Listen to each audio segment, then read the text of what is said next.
Hey, how's it going, guys? Welcome back to the series Mad About Python. And in this video, you're going to see how to make entry fields or input fields using tkinter in Python. To make an entry field or a input field, we just use the variable, just like we did for buttons and labels. So you go E is my variable. You can give anything. So E is with the capital E. Entry is the keyword available in tkinter to make input fields. Go input field. You want this inside your root widget. Same steps, root. And we are not going to put any text inside this, obviously, because you want a user to put a text or some value inside the entry box. So there's another parameter known as width. Now this will tell the program how long or how wide you want your entry field to be. You can have an entry field for emails, phone numbers, zip codes, etc. So I'll just take a standard value like 50 for now. And to just give it a better shape and color, you can go FG as red. Okay. We'll decide the shape later. I'm just going to pack this now. So E dot pack, and you're done with the entry box. And I'll just go ahead and go to root dot main loop and just run this program to check what it shows. There you go, guys. This is your entry field here, and the width is 50. You can make this shorter, even longer. It's up to you. And when I type something in this, it'll be in red because the foreground is red here. You can change the color also. Great. Now this is not doing anything, so we need something as a button to like store the value and a place to display this. So we need a label also. To create button, we use a variable again, my button, and we use the keyword button again, button inside our directory root. We give it some text, enter your name, and then we'll give it some padding. We learned this last video. In case you missed that video, I'm gonna leave that link in my description. So we go padding, we go pad x as 10 and pad y as 10 again. And let's just give some background color to this. We go BG as white and foreground color as green. Once you're done with this, you can give space for command and just leave it empty, and we need a definition, a function definition here to use this button. Before that, I'm going to pack my button. So I go my button, pack, and I then go back to line 10 and I define a function. So define, click me, and here when I press the button, I want the user value inside the input field to be displayed on the widget. So I go my label, use the keyword label again inside root widget. I want a welcome text. So whenever the user inputs like a name, first name, last name, it should say hello and then the first name. So that's very easy. This is basically Python, guys. So just go hello, okay, hello, and then we use string concatenation, or where you use plus operator to add strings. You can do that in Python, and there's a simple function known as .get in Python which will get the string from a variable. So here our variable is nothing but E. So whatever the user inputs here, I want this to come here. So very simple, guys. E dot get. That's it. Now whatever you enter here in the entry box, this will be here, and the hello will be added to the string. And I go ahead and do my label dot back, and I think it's done. And I left the command here. Sorry, I'm gonna use the command again. My function name is click me, so here it'll take click me. That's it. We go root dot main loop to end this program. I go F5 and run this program to see everything works. Yeah, this looks beautiful. Now I type something like Anshuman, and when I click this button, it'll give hello Anshuman. Now you can see there's no gap here. To fix that, you can also leave a space here, hello. You can do another plus and then give some gap and then do e.get. So when I run this again, now I go Anshuman, and when I click this button, and you can see a nice text, hello Anshuman, it shows here. You can give anything here. You can give like anything here, and you click this, it'll show hello and this, because it'll get the string concatenation we're using. If you think realistically, the applications which you use has multiple fields like email, first name, last name, zip code, something like that. So the next thing I want to show you is how you can add multiple fields, and you can add multiple function definitions and multiple buttons. So we'll just take an example and see how you can add 2 input fields and 2 input buttons which are using different operations. So I'll just close this. It's pretty simple. If you have a field here, right here, yeah, this is our first field. To make another field, you have to use a different variable name. So we used e here. We go to use ee this time, and we'll go again the same thing, entry, and you want this inside your root. Then you go width.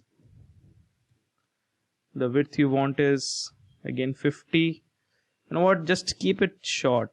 So just use 30 this time, and this also will change it to 30. Foreground color, you can use something different this time. Foreground you want black. That's it. Now instead of packing this, if you want this input field side by side, what you can do? We have learned this earlier. You can refer to video number 3, which is about gridding and positioning. So you can use .grid and then go ahead and type the row, like row 0, and you can go to column. You want column 1. Same way, I'm just gonna copy this, Control C, and paste this here, but with a different column, because I want this side by side. So our first entry field is ready, and this is our second entry field with 2 different variable names. Great. Now if you have 2 input fields, you need 2 buttons. So we go ahead and just copy this, and I'm gonna paste this here, but I want here enter your last name. Okay, and this will be your first name.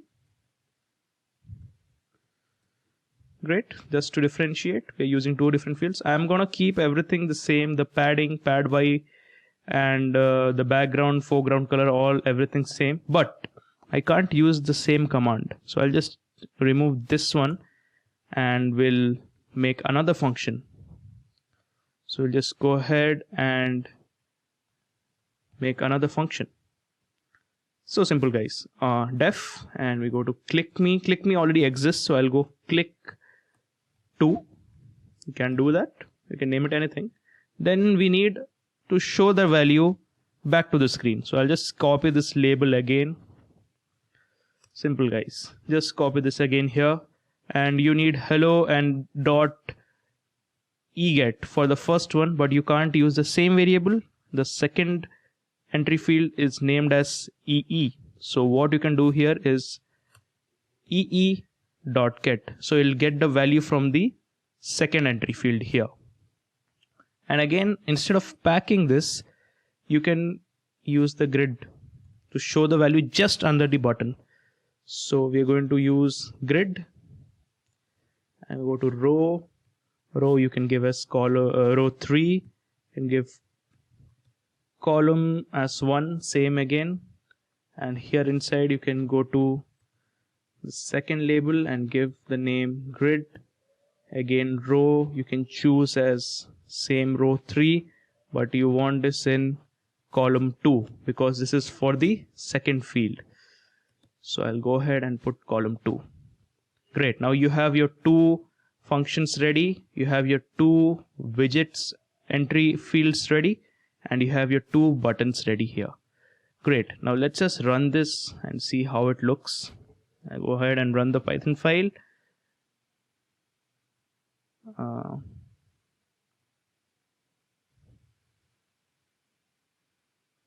Oh, it shows a syntax error here. Oh wow. There's something to learn here. If you don't define the command, obviously your button won't work. So your second function is click to, and I just left it empty. So let's go ahead and add this function here, click to. Remove the round braces, just leave it like that, and again we run this. What's the error here? Okay, one more thing. Once you're using the grid, you are not supposed to use SPAC again. This is a exception error in tkinter or Python. So I'll just change this. I have to use grid again here. So I'll go grid, and for the first button, I have used, I think, row 2 column 1. Yeah, row 2 column 1. So it'll be row 2 and column 1. Let's run this again. So just debug this and run it. And great. I mean, the dimension is not correct here. I can't use 500 by 500. You know what? Let's just change this. I'll just change this to 800 into 800. Run it again. Yeah, much better, much better.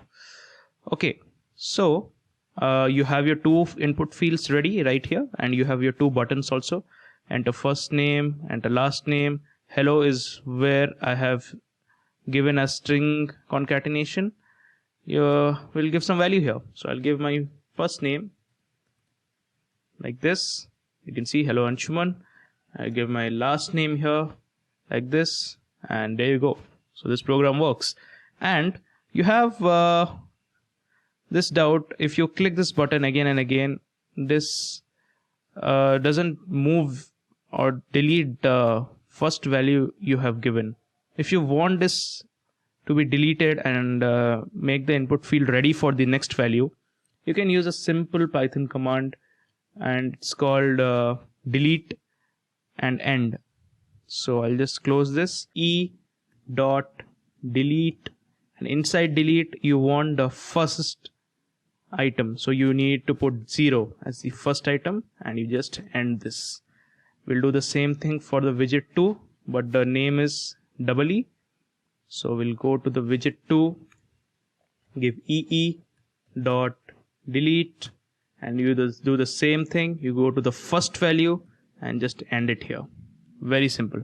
Now when you run this program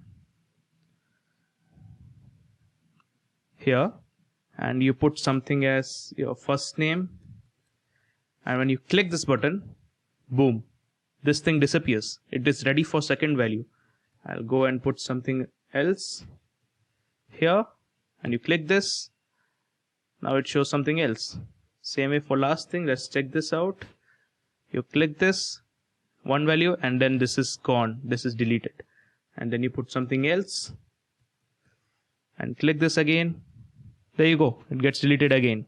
So that's the use of delete function using the place 0 and the keyword end. So that's a wrap for this video. Thank you for watching, and next video will be dropping tomorrow, and in that video I'll be teaching how do you use tick boxes and radio buttons. See you in the next one.